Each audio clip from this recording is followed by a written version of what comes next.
UK government की तरफ से कि 45,700 पीपल जो है वो इलीगल तरीके से यूके में एंटर हुए हैं। रिसेंट में यूके ने एक बहुत ही बड़ा डिसीजन लिया जिसके बाद अलग अलग कंट्रीज जो है वो यूके के ऊपर एलिगेशंस लगा रहे हैं कि यूके ह्यूमन राइट्स का वायलेशन कर रहा। तो ऐसा यूके ने क्या डिसीजन लिया है जिसके बाद इतने सारे कंट्रीज जो है यूके के ऊपर एलिगेशंस लगा रहे हैं, वो सारी चीजें डिस्कस करते हैं। यूके के जो भी प्राइम मिनिस्टर है ऋषि सुनक, उन्होंने एक प्रेस कॉन्फ्रेंस में ये कहा यूके से काफी लोगों को रवांडा जो कि एक कंट्री है वहां शिफ्ट किया जाएगा।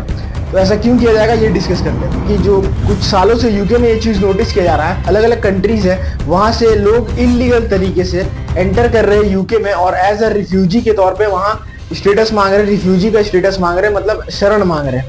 तो ऐसे लोगों का जो पॉपुलेशन है वो यूके में डे बाय डे काफी ज्यादा बढ़ रहा है, जिसकी वजह से यूके गवर्नमेंट काफी ज्यादा प्रेशर में आ रही है और उसी पे यूके गवर्नमेंट ने एक MADP किया, मतलब migration and economic development partnership. Objective ये है कि वहाँ एक एजाइलम क्रिएट करना है।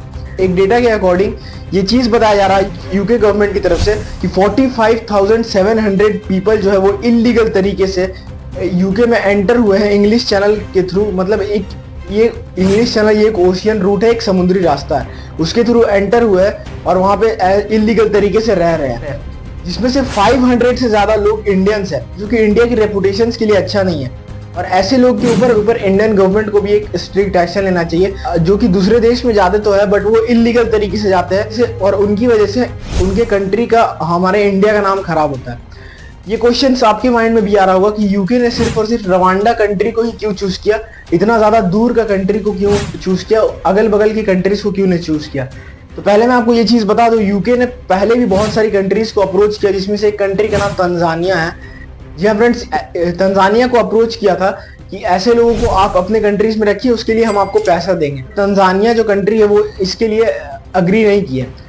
इसके बाद यूके ने इसी स्कीम के ऊपर रवांडा को चूज किया, और रवांडा को इसीलिए चूज किया क्योंकि रवांडा उतना ज्यादा डेवलप कंट्री है नहीं, उसको पैसे की भी जरूरत है, जिसके लिए यूके गवर्नमेंट जो है वो रवांडा की गवर्नमेंट को पैसे भी दे रही है। और जो अमाउंट दे रही है वो है 140 बिलियन पाउंड्स, जो कि काफी ज्यादा अमाउंट है।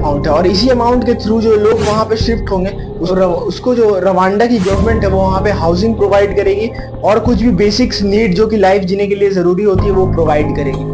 साथ ही वो वहां से थर्ड कंट्री जाना चाहे या अपने देश जाना चाहे या कोई और देश जाना चाहे, वहां पर वो इजीली जा सकते हैं, उनको पूरा फ्रीडम दिया जा रहा है। दूसरी बात, तो इससे क्या होता है, इससे यूके गवर्नमेंट ऐसे लोगों को क्यों बाहर भेज रही है। तो पहले मैं आपको बता दूं, अगर किसी भी कंट्रीज में 30,000 to 40,000 लोग अगर अचानक एंटर होते हैं इलीगल तरीके से और वहां रहते हैं, तो वहां की जो इकोनॉमिक चेंजेस काफी ज्यादा बढ़ जाती है। इकोनॉमिक चेंजेस के साथ जो वहां की रूलिंग गवर्नमेंट है वो भी काफी ज्यादा प्रेशर में आ जाती है। इन सब चीजों से बचने के लिए यूके गवर्नमेंट ने इस चीज को किया। और यूके जो है ये पहला कंट्री नहीं है जो कि ऐसे स्कीम्स को लॉन्च कर रहा है, बल्कि यूके से पहले इजराइल ने भी ऐसे ही एक प्रोजेक्ट के ऊपर वर्क किया था 2017 से 2014 के बीच में। इजराइल ने भी रवांडा और युगांडा दोनों कंट्री को अप्रोच किया था। इवन ऑस्ट्रेलिया ने भी ऐसे ही प्रोजेक्ट्स पे, ऐसे ही स्कीम्स पे वर्क किया था, जो कि एक कंट्री को ऑस्ट्रेलिया ने भी अप्रोच किया था जिसका नाम नौरो है। और ऐसी चीजों से इंडिया को सीखना चाहिए। आज भी प्रेजेंट टाइम में इंडिया के वेस्ट बंगाल में काफी ऐसे लोग हैं इलीगल तरीके से एंटर हो रहे बांग्लादेश से बंगाल में और इलीगल तरीके से रह रहे हैं। तो ऐसी कुछ चीजों की वजह से जो कंट्री का जो स्मूथली ग्रोथ होता है वो कहीं ना कहीं उसका स्पीड स्लो हो जाता है। तो ऐसे लोगों को हैंडल करने के लिए इंडिया को भी ऐसी एक स्कीम्स पे वर्क करना चाहिए। तो ये कुछ इन्फॉर्मेशन थे इस टॉपिक से रिलेटेड। जय हिंद।